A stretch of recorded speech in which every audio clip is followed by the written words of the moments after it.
simple things that you can prioritize in your day-to-day.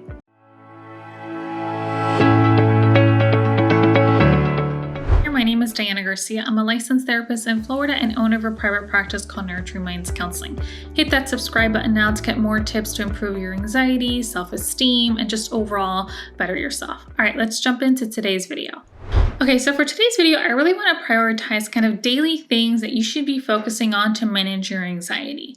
Right? So it's helpful to think about, honestly, this is a little bit about going back to the basics, but they're so important. A lot of times when someone's coming in with an anxiety disorder, they're just feeling really stressed and overwhelmed. Sometimes I will talk to clients about, all right, talk me through what does your day-to-day look like to really help them figure out what are just small little changes they can focus on prioritizing that might really help manage their anxiety. So that's what I'm going to go over today.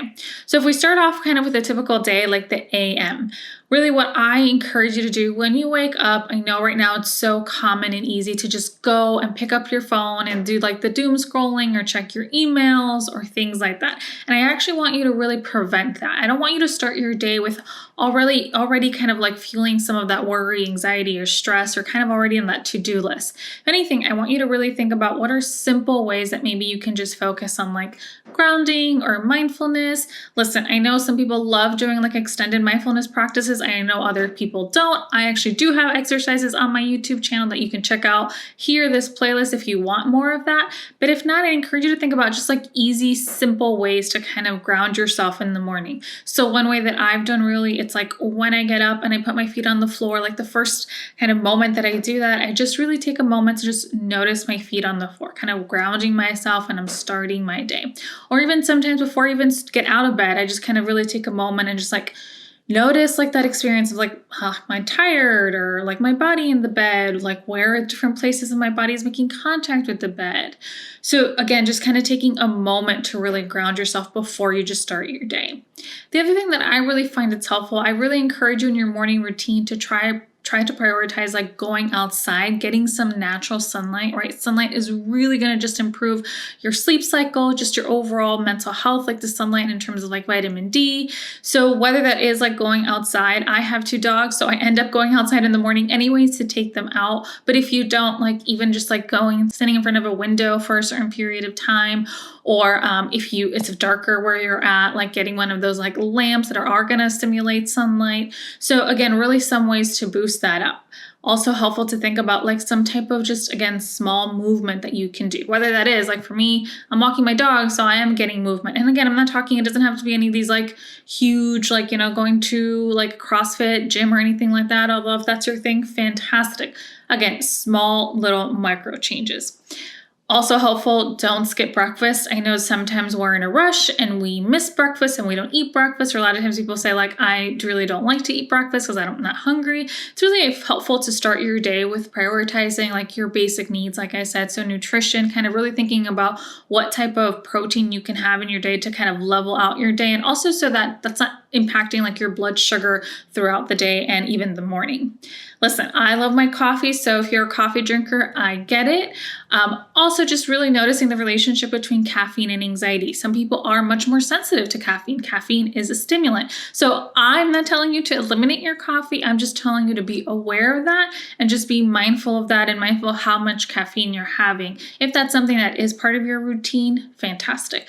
Okay, so something else to kind of think about if you're starting your day as well, like really notice limiting how much you're putting on your to-do list.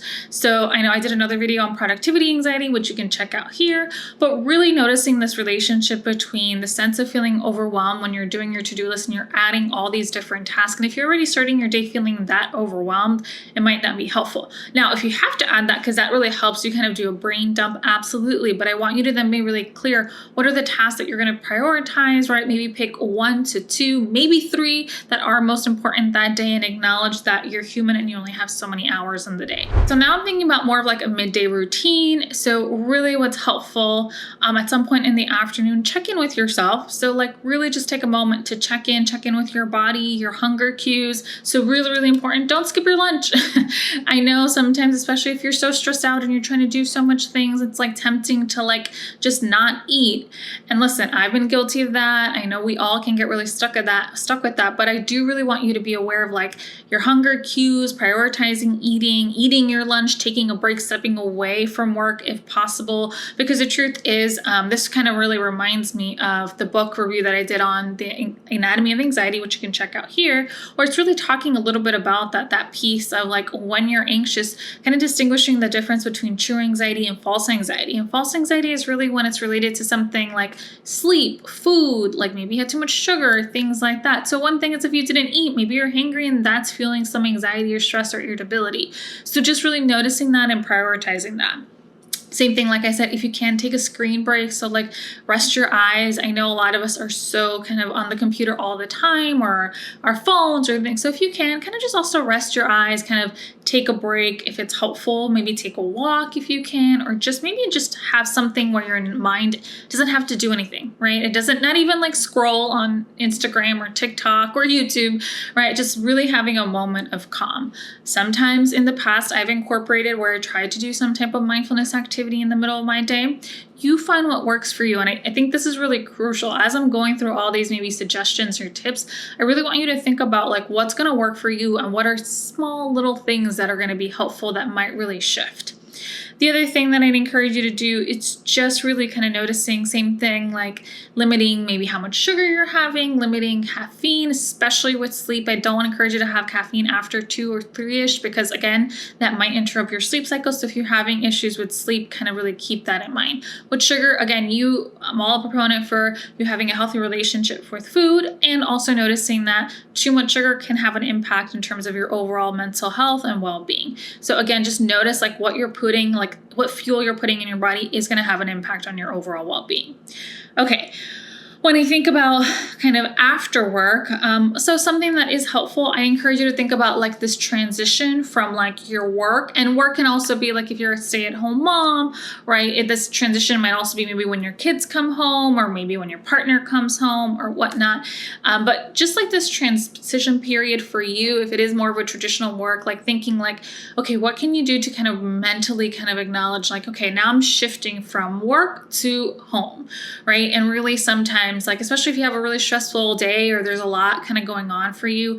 I know something that I've done before. It's like, especially when I had to commute for work, I would really try to kind of like mentally before I stepped into the door of my home, like, okay, that was work. I'm going to leave that and mentally transitioning, kind of like really telling myself that and shifting a little bit, right? And I'm not to say that clearly if there's something that happened throughout the day that you can't share with your loved ones or partner, but really noticing like at times this tendency, if we tend to kind of carry that over in our personal life and it's not really helpful, right? It goes from like just venting to just like ruminating and making it worse. And then like maybe intruding on our personal time and using that time differently.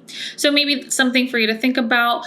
Again, I know I talked about either in the morning, if there's something you can do for movement, but for sure, I'd encourage you to think about like what ways can you move your body? Again, whether that's a traditional, like you going to workout class, you taking a walk, dancing, I really encourage you to think about what are things that are actually enjoyable for you. When you think about like movement, what are the things that are going to really help you? It's also helpful when I think of like completing the stress cycle, and you can check out this book that I did on burnout, when we're also talking a little bit about throughout the day where we're holding on to so much, like we're dealing with so many different stressors. And even if we've resolved a stressor, if it's still hanging, sometimes our body hasn't caught up yet, right? It doesn't know yet. So needing to do something very physical to kind of complete that stress cycle. So I encourage you to think about what is that thing, or might not be physical, but connection that's going to help you kind of remind your body that you're kind of done, you've like handled all the stressors, you're out of danger per se. Then when I'm thinking about like PM routines, clearly really helpful to prioritize like your sleep. So important when I'm thinking about anxiety.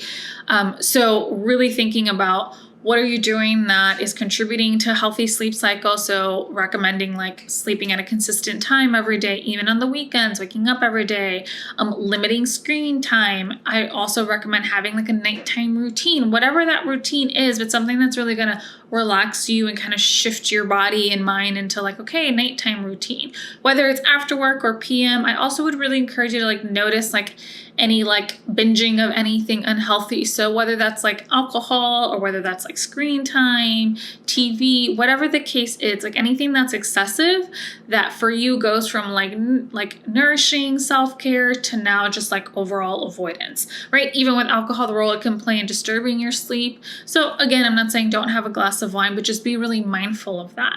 So one thing that I want you to think about even at night, especially with the anxiety, there can be this sense of like worry, there's so much to do. So really like this mindset piece of reminding yourself at the end of the day when you're powering down, like it's okay, whatever you didn't get done, it's fine, right? You're not here just to accomplish and like check things off your to-do list. It might be helpful to have like a designated worry time and type yes below if it's something that you want me to explore a little bit more and explain about that. But if that's helpful for you to like have a designated time in your day where you know that's when you're going to go through kind of all the mental worries, but really acknowledging at the end of the day, like whatever your mind's doing, like treating that as like background noise and as much as possible incorporating things in your nighttime routine that's going to help you come back to the moment, right? So whether that is, again, having a routine where you're reading or having a routine where maybe you're listening to something more relaxing or kind of really starting to shut your mind and body off. So let me know in the comments below. Let's learn from each other. What is your favorite kind of daily routine that helps manage your anxiety? Let me know if it's anything that I talked about or something completely new. Because listen, I think we can all learn from each other. So let us like all share the things that we really do that helps us cope with our anxiety. This video was helpful for you. And as always, I encourage you to continue nurturing your mind, body, and soul, whatever that means or looks like for you. Thanks.